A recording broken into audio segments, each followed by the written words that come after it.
안녕하세요. 저는 30대 여자입니다.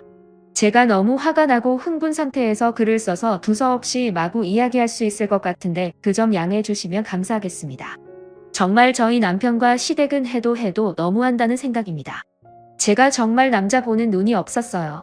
이전에는 결혼하고 싶은 생각도 없었고 경력 쌓고 회사에서 인정받는 게 좋았고 그 뒤로부터는 돈 벌고 재테크하는 데 미쳐서 남자 만나고 연애하는 게 시간 낭비처럼 느껴졌고 주변에 친구들이 능력 있는 남자 만나서 연애하고 결혼하는 걸 봐도 내가 벌면 그만인데 왜 굳이 돈 많은 남자를 찾아야 하나 라는 생각이었습니다.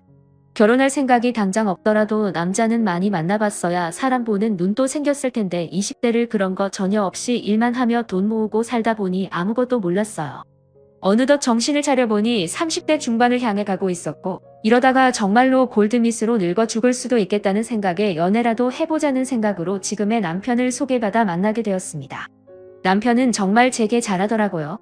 저보다 3살 어린 나이에 헬스장 트레이너로 일하고 있었는데 외모도 준수하고 세심하게 저를 배려하며 여자의 마음을 잘 알더라고요. 그것도 이제 와서 생각해보면 그 외모를 이용해서 많은 여자를 만나봤기 때문에 능숙하게 여자를 다룰 줄 알았던 건데 그때는 그런 걸 몰랐습니다. 늦게 시작한 연애는 정말 달콤했고 정신을 못 차렸어요. 만난 지 1년 만에 남편이 제게 결혼하자고 프로포즈를 했고 저는 그때 남편에게 푹 빠져 있었기 때문에 기쁜 마음으로 결혼 준비를 하기 시작했습니다. 제가 남편의 몇 배를 벌고 있었고 저는 이미 제 명의로 자가 아파트에서 살고 있어서 남편이 혼수 약간 해오는 걸로 결혼이 진행되었어요. 사실 말이 혼수였지 그냥 오래된 세탁기 냉장고 바꾸는 정도였고 오히려 남편이 오랜 시간 타고 다니던 국산 중고차를 외제차로 제가 바꿔주면서 사실상 결혼식의 대부분의 비용을 제가 부담하는 꼴이 되었습니다. 제가 남편보다 나이도 많았고 능력도 훨씬 좋았기 때문에 이렇게 하는 게 당연하다 생각했어요. 남편에게 모든 걸 다 주고 싶었고 아무것도 아깝지 않았습니다. 이 나를 위해서 지금까지 악착같이 돈을 벌면서 살았다고 생각했어요. 그렇게 한 결혼이 당연히 정상적으로 살 수 있을 리 없었습니다. 남편에 이어서 시댁 집안 자체가 대체로 능력이 없었습니다. 집안 경조사에 드는 비용도 상당 부분 제가 부담했었고 때마다 시부모님 용돈도 드리고 명절이며 기념일에 선물도 한 번씩 해드렸어요. 특히 시어머니는 능력 없는 시아버님 대신에 평생 일을 하면서 가족들 먹여 살리느라 해외여행 한 번 가보지 못한 분이었는데 제가 이 집에 시집 온 지 1년도 안 되어 평생 하던 일 그만두시고 친구분들과 여행 다니면서 인생 즐기시더라고요. 제가 보내드린 돈으로 새 옷도 사 입고 가방도 사들고 친구들 만나서는 아들 잘 둔 덕분에 호강한다면서 자랑을 하고 다니셨습니다. 남편과 4살 차이 나는 시누이는 전문대 졸업하고 겸변한 직장에 들어가지도 못하고 알바를 전전하며 살다가 무슨 바람이 들었는지 메이크업 아티스트가 되겠다면서 학원비 내달라고 하길래 그 비싼 학원비도 제가 내줬습니다. 기껏 돈 내줬으면 열심히 다니고 취업해서 능력 없는 자기 부모님이라도 먹여 살리던지 그 학원마저도 끝까지 못 다니고 미용기술 배우고 싶다며 다른 학원 다니는 바람에 속에서 열불이 터졌지만 그때 남편이 제게 잘해주고 있어서 참고 지원해줬습니다. 학원비며 용돈까지 다 내줬지만 결국 제대로 된 직업은 지금도 못 구했어요. 그 와중에 올 초에 남자 만나서 시집한다면서 뻔뻔하게 저한테 결혼 비용 좀 대달라고 하네요. 진짜 대답도 하기 싫어서 아무 말 안 하고 가만히 있었는데 아니나 다를까 시어머니에게 전화가 와서 식구끼리 서로 도와야 한다느니 하면서 일장연설을 하셨습니다. 식구끼리 돕는 거 좋다고 생각해요. 근데 왜 저는 도움받는 게 하나도 없는 것 같은 기분일까요? 제가 예전 같았으면 또 멍청하게 신우 시집 갈 때 뭐라도 하나 들려서 보냈을 거예요. 하지만 제가 정신 차리게 된 결정적인 계기가 있습니다.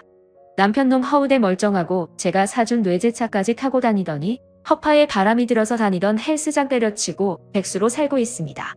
제가 주는 용돈 받으면서 간덩이가 부어서 처음엔 유튜브 한다고 설치면서 운동 영상 몇 개 찍는 것 같더니만 요즘은 그마저도 안 하고 헬스장을 차린다고 가게 자리 알아보려 다니고 있더라고요. 정작 저는 헬스장 차려준다고 말한 적 없는데 무슨 돈으로 차린다는 건지 궁금합니다. 온 가족이 이런 식입니다. 처음엔 저도 좋은 마음으로 제가 조금 더 버니까 도와주면 좋겠다고 생각했어요. 하지만 온 가족이 얼굴에 철판을 깔았는지 뻔뻔하기가 도를 지나칩니다. 제가 어디 못나서 지금의 남편을 만나서 결혼한 게 아닌데 마치 제가 돈으로 어린 남자 꼬셔서 살고 있다는 느낌을 자꾸 받게 되더라고요. 남편과 시댁 식구들은 점점 자기들이 뭐라도 되는 양 기고만장해지고 이 상황에서 저는 밑빠진 독에 물 붓는 기분으로 점점 지쳐가고 있었습니다. 그러는 와중에 남편에게서는 이상한 낌새가 느껴졌어요. 제가 주는 용돈도 수시로 부족하다고 하고 안 쓰던 향수도 자주 쓰고 매출하는 등 여자가 보기에 바람피고 있다는 느낌을 강하게 받을 수 있었습니다. 어느 날 친구 만나고 늦게 들어온다고 하길래 마침 제게 연락처가 있는 친구라서 지금 우리 남편이랑 같이 있어? 하고 확인 전화를 했고 당연히 남편은 그 친구와 약속을 한 적이 없더라고요. 남편이 들어오기를 기다렸다가 집에 오는 남편에게 핸드폰을 보자고 했더니 자기를 못 믿는다며 지가 먼저 화를 내고 길길이 날뛰더라고요. 말싸움이 길어지는 것 같아 핸드폰을 뺏으려고 했는데 평생 운동만 했던 남자를 제가 힘으로 무슨 수로 이기겠습니까? 그래도 포기하지 않고 달려들자 남편은 핸드폰을 벽에 던져 박살 내버리더라고요. 심증은 거의 확정이었는데 물증을 얻기 위해서 컴퓨터로 남편의 카카오톡을 들어갔더니 역시나 어린 여자를 만나고 있었습니다. 그것도 한 명이 아니고 두 명을 동시에 만났어요. 서로 간에 오고 갔던 사적인 대화 내용과 사진들을 죄다 캡처해서 제 핸드폰으로 옮기고 저는 드디어 이혼을 준비하게 되었습니다. 남편과 바람핀 두 명에게 연락해서 유부남과 바람핀 거 알고 있었냐고 상간녀를 고소한다고 했더니 둘 다 제게 전화해서 자기는 몰랐다고 남편에게 속았다며 싹싹 긁고 죄송하다고 하더라고요. 두 여자들에게도 남편이 본인을 총각이라고 속여 지금까지 부정행위를 했다는 사실에 대한 확인서를 쓰게 한 다음에 본격적인 이혼 소송에 들어갔습니다. 남편이 쓰고 있던 카드와 시댁에 보내주고 있던 용돈을 다 스톱시켰더니 시댁에서는 난리가 났습니다. 당연히 제 명의의 집이니 남편은 바로 쫓아내버리고 타고 다니는 차도 뺏어버렸어요. 그리고 난 후 다 쓰러져가는 손바닥만한 너네 집 가서 살이라고 했습니다. 남편은 물론이고 시댁 식구들은 처음에는 제가 오해한 거라고 거짓말하며 버티다가 나중에는 오히려 저를 고소한대요. 제가 무슨 죄목으로 저를 고소하냐니까 갑자기 생활비를 끊어서 길바닥으로 내앉게 생겼다면서 절대 용서 못한다고 말도 안 되는 소리를 하고 있습니다. 그동안 시댁에 보내주고 있던 돈과 신우에게 지원해주던 돈도 전부 내역이 남아있으니 이혼 소송할 때도 어느 정도 받아낼 수 있다고 하더라고요.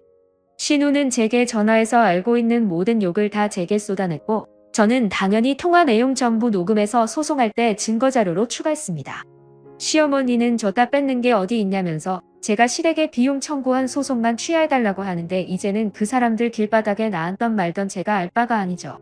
남편은 저와 결혼하면서 헬스장 그만뒀을 때 하도 식원망을 떨었는지 동네에 소문이 다 나버려서 적어도 제가 사는 지역에서는 트레이너로 일하기가 쉽지 않을 겁니다. 어떻게 저와 이혼하기 시작하면서 시댁 집안이 쫄딱 망해가는 건지 신기하면서도 기분이 너무 좋습니다. 이 사람과 결혼하면서 제가 지금까지 써온 돈을 전부 받아낼 수는 없겠지만 그 중에 일부라도 제가 받아낼 수 있다면 남편과 시댁에게는 치명적인 상황이겠죠. 절대로 봐주는 일 없이 끝까지 소송해서 길바닥에 나앉는 꼴 보고 싶네요. 사람을 믿고 잘해줘봤자 아무 소용없다는 걸 다시 한번 느낍니다. 오늘의 사연은 여기까지입니다. 구독과 좋아요, 알람 설정 부탁드려요. 다들 행복하시고 좋은 하루 되세요. 다음 사연입니다. 결혼 3년차 저는 올해로 결혼 3년차 아예 없이 맞벌이를 하고 있는 여자입니다. 우리 부부는 결혼 전부터 개인적인 성향을 중요하게 생각했고 서로의 사생활을 지켜주기로 약속을 한 상황이었어요. 그런 부분에서 잘 맞았기 때문에 결혼까지 무리 없게 갈 수 있었죠.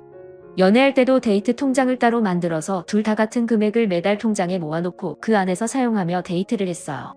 결혼할 때도 그런 성향이 이어졌고 양가 부모님께 손 벌리는 게 싫어서 남편과 제가 5천씩 모아서 1억 만들고 그 돈으로 전세 껴서 집도 얻고 혼수까지 다 맞추고 결혼했습니다. 맞벌이를 계속했기 때문에 생활비로 남편과 제가 200만 원씩 통장에 모아서 그 돈으로 대출금 갚고 한 달 생활하고 남은 돈은 부부 공동 비상금으로 모아뒀어요. 200만 원을 제외한 나머지 돈에 대해서는 전혀 터치하지 않기로 합의했습니다. 집도 각자 챙기고 효도는 스스로 하는 걸로요.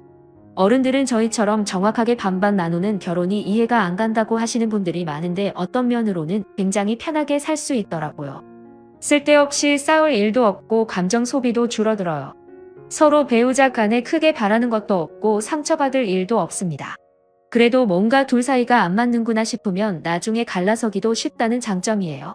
아이가 생기면 뭔가 달라지겠지만 남편과 저는 결혼 전부터 아이가 질 생각을 안 했기 때문에 이렇게 사는 것도 나쁠 건 없다고 생각했어요. 결혼식을 몇 주 남겨두고 저희 친정엄마가 암에 걸린 걸 알게 되었어요. 이전부터 위암으로 투병 생활을 하셨는데 이번에는 간으로 전이가 되었더라고요. 결혼식까지 시간이 얼마 남지 않아서 미뤄야 하는 건가 고민을 하고 있었는데 엄마가 결혼식은 예정대로 하라고 말씀하셔서 식은 그대로 진행하기로 했어요. 저희 엄마도 제 결혼식까지는 치르시고 일주일 뒤에 수술을 하기로 했습니다. 그러다 보니 신혼여행은 못 갔어요.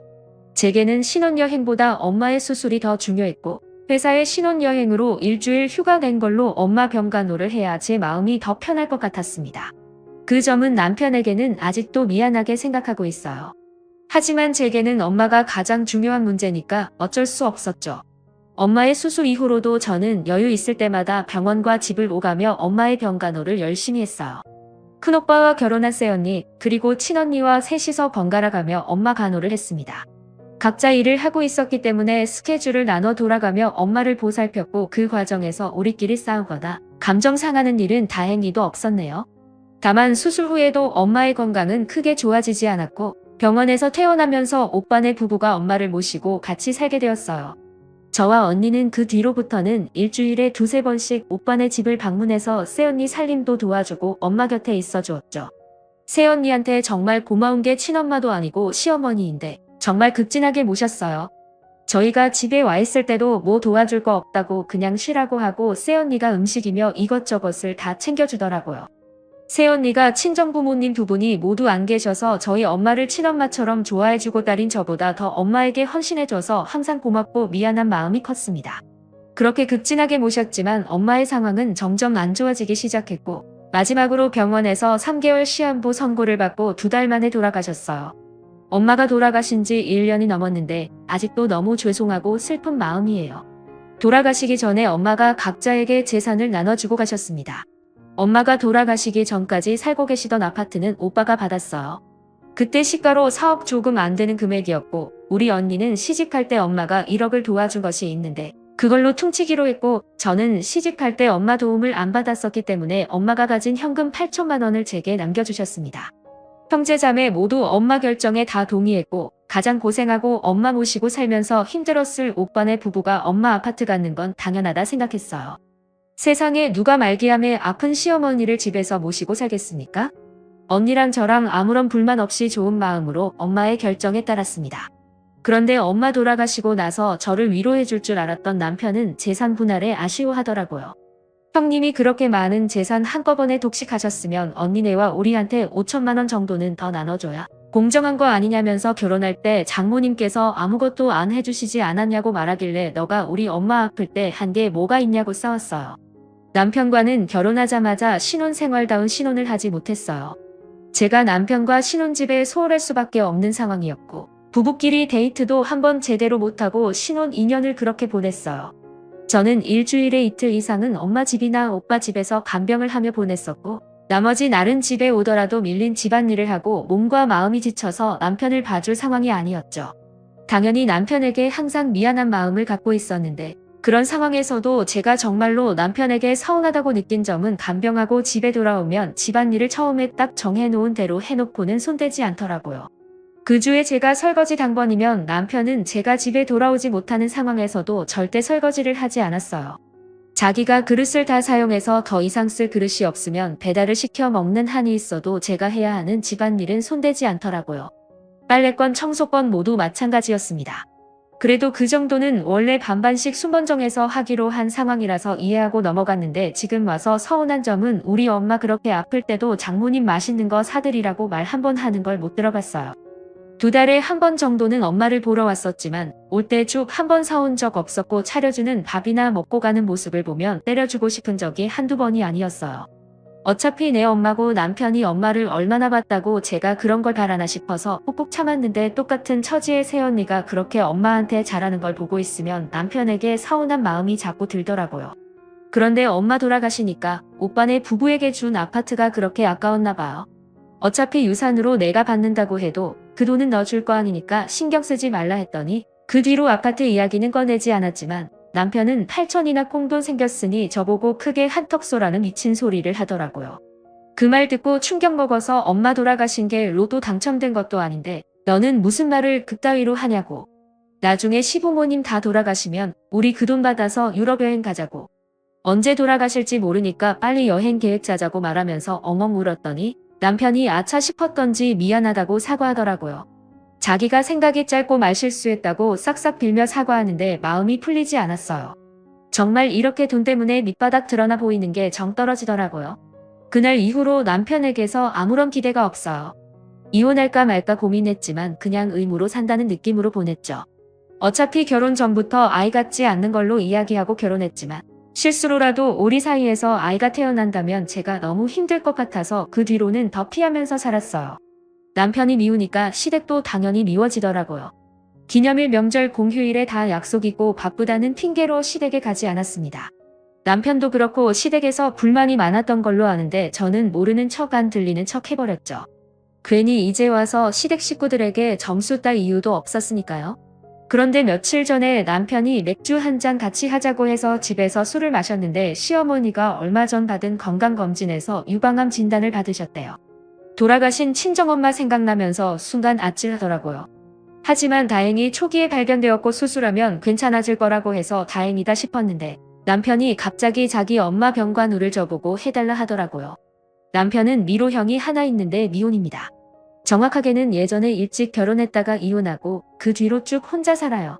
그래서 집안에 여자도 없고 병수 밟을 사람이 저밖에 없다네요. 시아버지가 도와주실 거라고 저랑 시아버지랑 둘이서 번갈아 하면 된다고 하더라고요. 일하면서 병관우 하는 게 힘들면 생활비는 자기가 다 낼 테니까 그만두고 병관우만 해줬으면 좋겠다고 하는데 어이가 없어서 웃음도 안 나왔습니다. 너가 왜 직접 안 하고 나보고 해달라고 해? 아들은 병관우 하면 안 돼. 내가 너보다 돈을 못 버니 능력이 없니? 내가 왜 일을 그만두고 너네 엄마 병관우를 해야 하는데?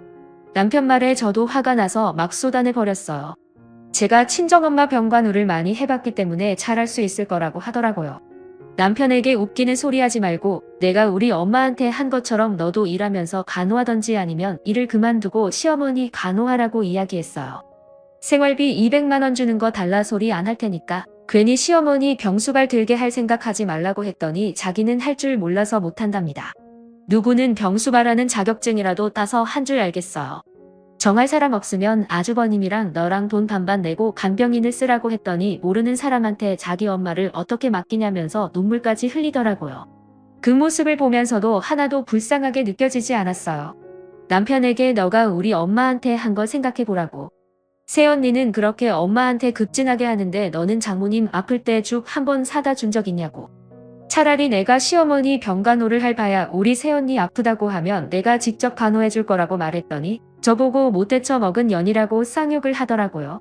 갑자기 남편한테 쌍욕 듣고 머리가 멍해져서 그냥 이혼하자고 했어요. 이혼하고 너네 집 들어가서 살면서 직접 병수발 들고 살아라고 했죠. 남편이 이혼 이야기 듣고 그제서야 정신 차렸는지 간병 안 해도 된다고. 자기가 형이랑 간병인을 쓰던지 알아서 하겠다고 말했지만 이미 때는 늦어버렸어요. 예전부터 남편에게 서운하고 우리 엄마 돌아가셨을 때 했던 일들이 다 생각나서 뻔뻔하고 자기 생각만 하는 남편이랑 더 이상 못 살겠다 싶었습니다. 아무리 신경 안 쓰고 산다 해도 시어머니 아픈데 한 번도 안 찾아가 볼 수도 없고 간병을 제가 하고 싶은 생각은 절대 없지만 안 하자니 신경 쓰일 게 뻔하잖아요. 남편과 정말 안 맞는데 이쯤에서 이혼하고 각자 사는 게 맞겠다는 생각이었습니다. 그냥 이혼하는 게 좋겠다고 진지하게 이야기했는데 남편은 어떻게 시어머니 아프다고 이혼하고 도망갈 생각하냐고 저보고 제정신 아니랍니다. 친정엄마 아플 때 남편이 새언니 하는 거 반에 반만 했어도 제가 아픈 시어머니를 모른 척하지는 않았을 거예요. 반반 결혼한 거 다 좋은데 자기가 하기 싫은 일은 절대로 안 하면서 왜 제 도움만 받으려고 하는지 이해 못하겠더라고요. 어차피 참고 살아봐야 남편이 앞으로 저를 더 원망할 것 같아서 그냥 서로 감정 더 나빠지기 전에 이혼하자고 했습니다. 아이도 없고 복잡하게 나눠야 할 재산도 없으니 지금 그만하는 게 맞다 싶었어요. 남편은 당장 이혼할 수 없다고 시간을 좀 갖고 생각해보자면서 지금은 짐 싸들고 시댁으로 들어가 있는 상황이에요.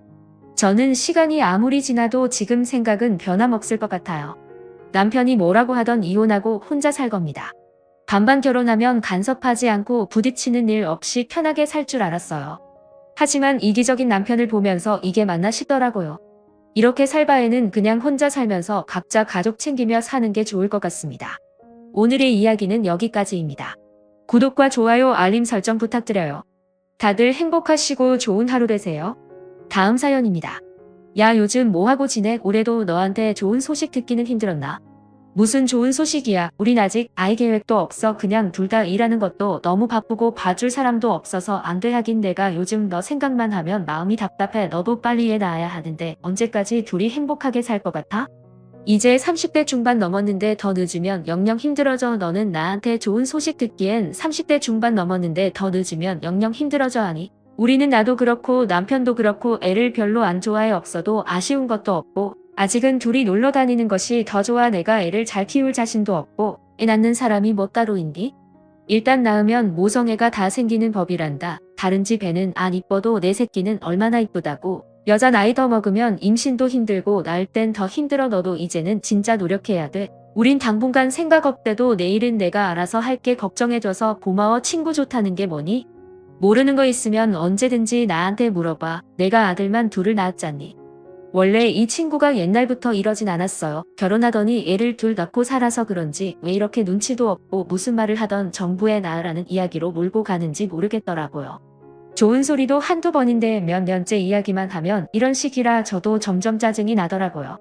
얘들아, 니들도 빨리 둘째 낳아야지. 하나 키워서는 육아의 참맛을 몰라. 우리 나이도 있는데 미루지 말고 다들 노력 좀 해라. 특히 아직 첫째도 없이 일만 하는 수연이는 반성해야 돼. 내가 우리 부부는 아직 아예 계획이 없는 거야.